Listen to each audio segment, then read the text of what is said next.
There's a question so simple that a child could ask it.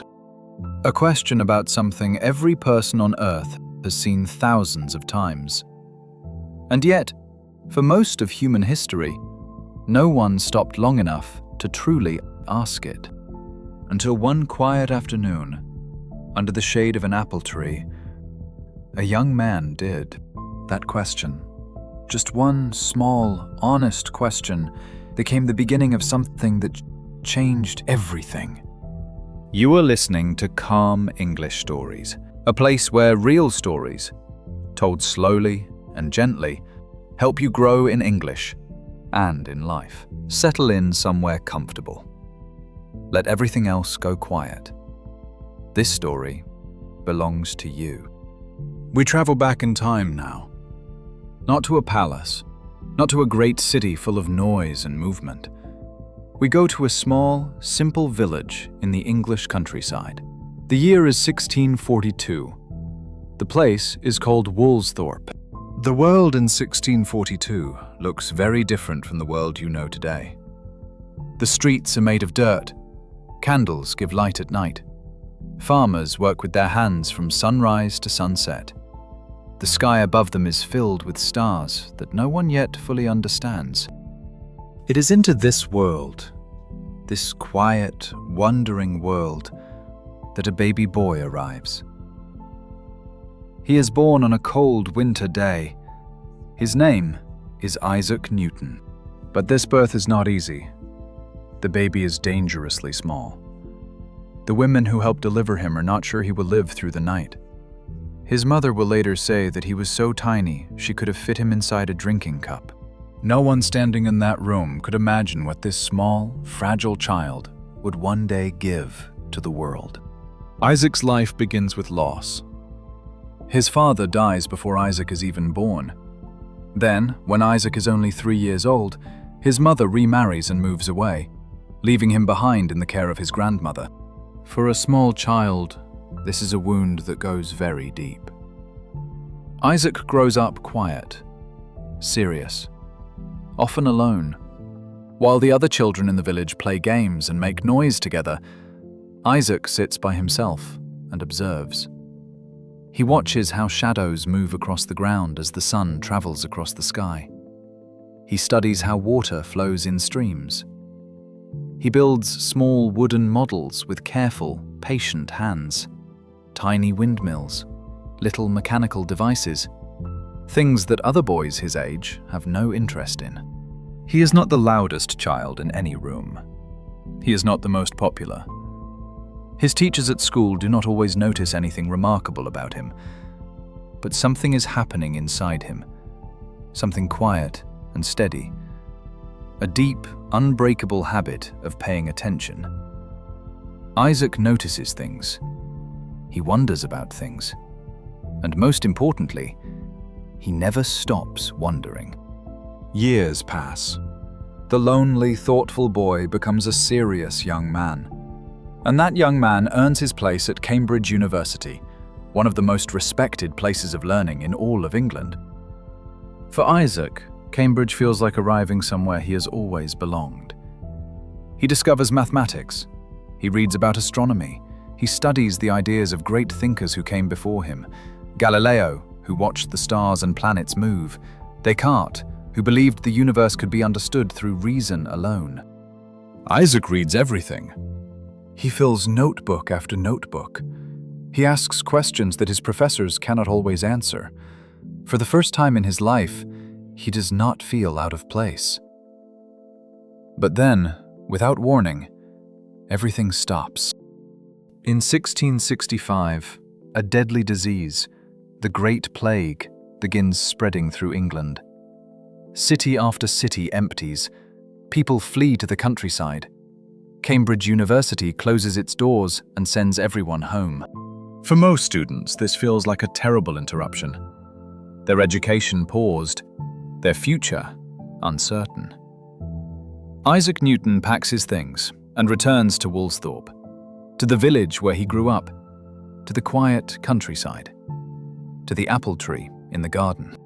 And there, far from professors, far from books, Far from the noise of academic life, something extraordinary begins. Alone with his thoughts, Isaac's mind opens like a flower in early morning. Free from schedules and lectures, he simply thinks.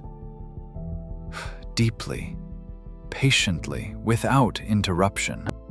He picks up a glass prism, a simple triangular piece of glass, and holds it up to sunlight. The white light passes through, and on the wall, colors appear. Red, orange, yellow, green, blue, violet. A full, beautiful spectrum. Isaac understands, in that moment, that white light is not simple. It is a mixture of all colors together, invisible until separated. The scientific world believes the opposite. Isaac has just proved them wrong. But he does not stop. He begins developing a new system of mathematics, a way of calculating things that are always changing, always moving. How fast is something going right now, at this exact moment? How quickly is it speeding up or slowing down? Before could not answer these questions properly. Isaac builds a new kind of mathematics that can. He calls it the method of fluxions. The world will later call it calculus. And still, he does not stop. He turns his mind to the sky. One afternoon, Isaac is in the garden at Woolsthorpe. The air is cool, the trees are still. An apple falls from a branch. It drops, simply and completely, straight down to the earth. Isaac watches it land. And then, instead of turning away, instead of continuing with his afternoon, he stays with the moment. He holds the question inside him.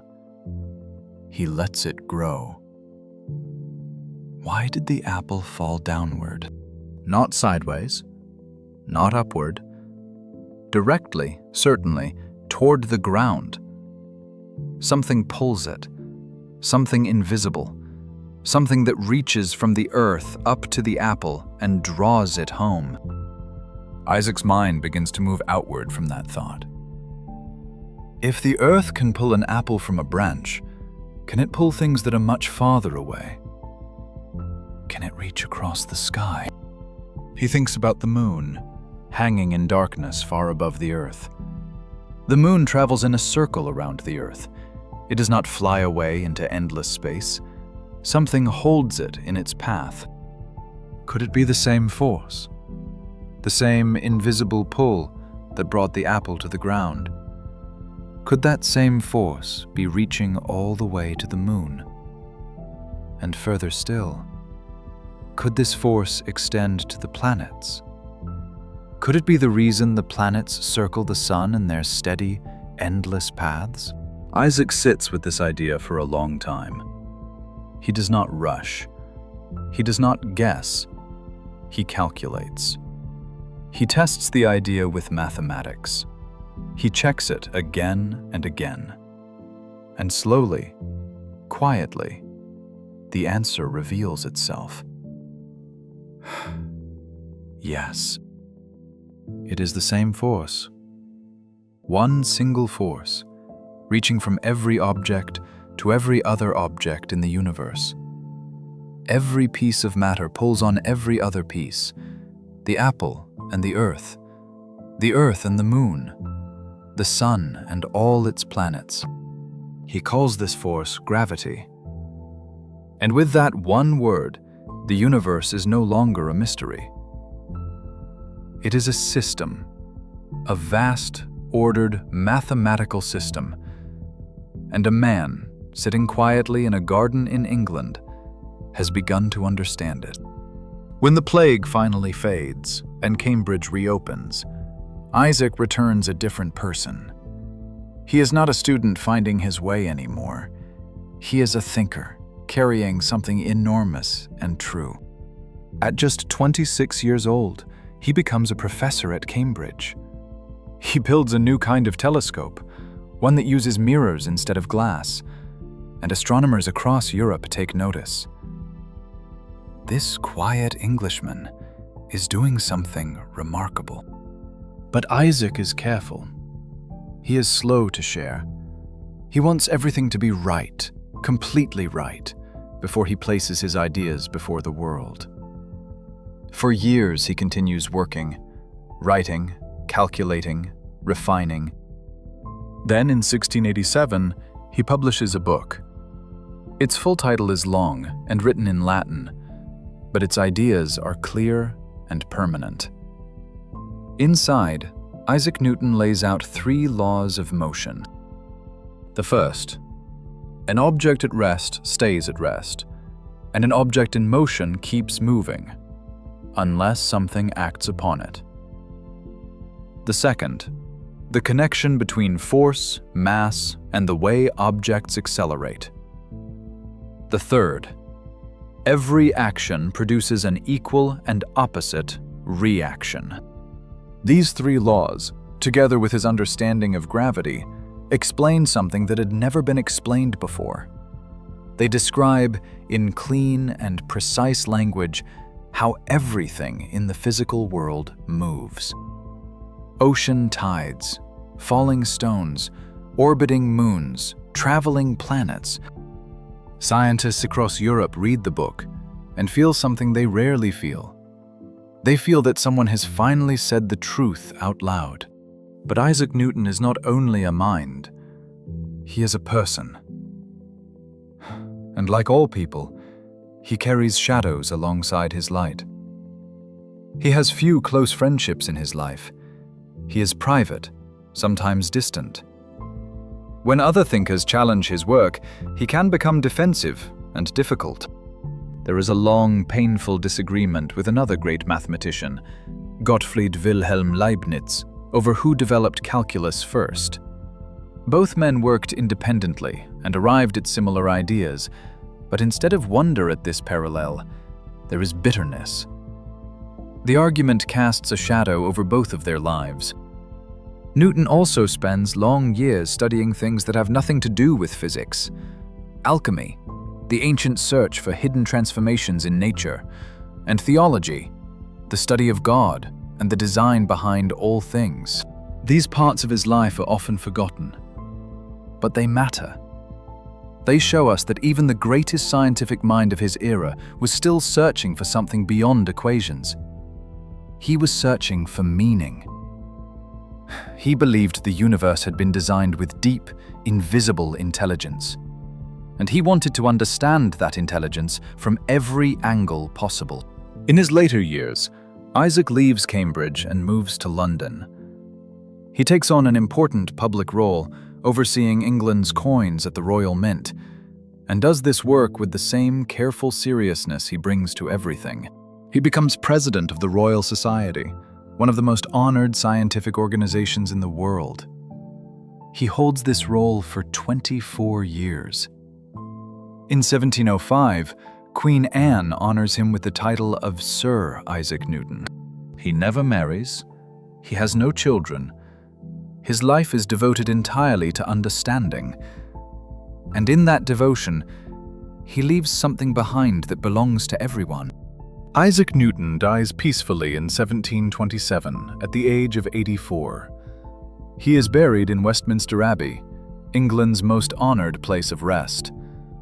The people who gather there are not only mourning a man, they are standing in the presence of something rare, a life fully given to truth. Near the end of his life, Isaac Newton writes something in a letter, something honest and humble that stays with us still. He says that if he has seen far, it is because he stood on the shoulders of giants. He is thinking of Galileo, of Kepler, of all the people who thought deeply before him, whose work he built upon. He does not see himself as the beginning of knowledge. He sees himself as one step in a very long walk. That is the kind of mind Newton had. Brilliant, and humble enough to know it. Here is what the life of Isaac Newton quietly teaches us. The universe is always speaking. It speaks through falling apples and rising tides, through moonlight and motion, through every ordinary moment that most of us walk past without pausing. Isaac Newton paused. He asked, why? And that pause, that one breath of honest curiosity, became the foundation of modern science. You are on your own journey right now. Every word you hear and understand in English, every sentence that becomes a little clearer, every story that opens something new inside you, that is your apple falling. You are learning to pay attention. You are learning to ask why. And that is not a small thing. That is everything. This has been Calm English Stories. Thank you for spending this quiet time with Isaac Newton and with us. If something in this story stayed with you, we would love to hear it in the comments below. Rest well, stay curious, and we will meet you in the next story.